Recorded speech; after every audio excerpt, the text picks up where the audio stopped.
नमस्कार.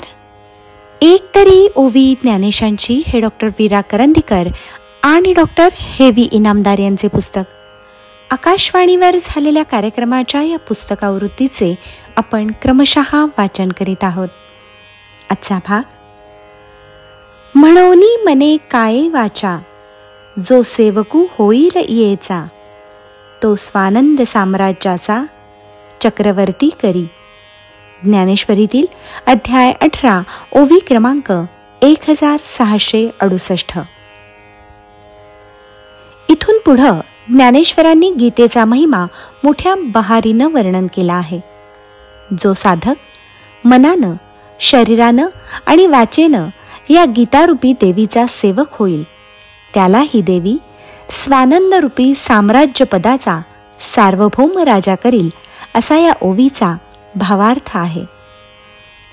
भगवद्गीतेचं हृदयगत नीट समजून घेतलं तर परमानंदाचा लाभ घडेल. गीतेची ही फलश्रुती नीट ध्यानात यावी म्हणून ज्ञानेश्वरांनी अनेक उदाहरणं देऊन तिची थोरवी स्पष्ट केली आहे.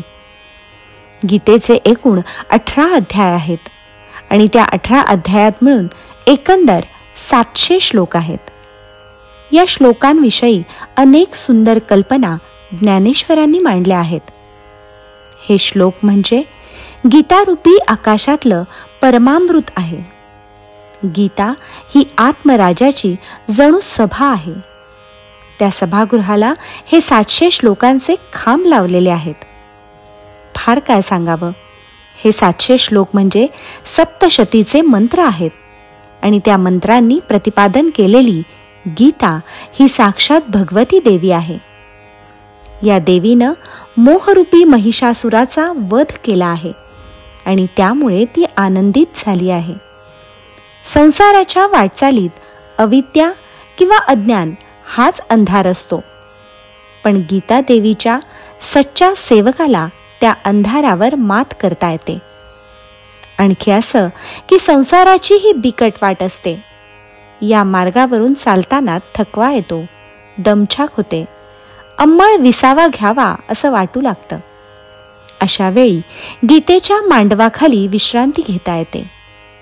या मांडवावर द्राक्षांच्या वेली लगडलेल्या आहेत आणि गीतेतील श्लोकांची अक्षरं हीच रसाळ द्राक्ष तिथं भरास आली आहेत.